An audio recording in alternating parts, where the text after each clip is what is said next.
A e shëron vitamina B9 autizmin? Kjo aktualisht është pyetja më kontroverse që po bëhet kohët e fundit.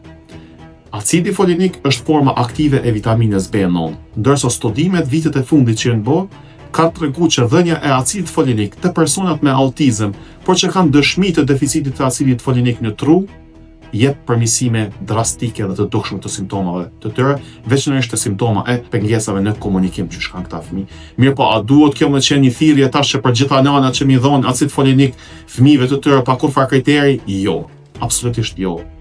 Duhet me konsultu me specialistin e fushës dhe me mendu nëse dëshironi apo jo me fillu trajtimin me acid folinik.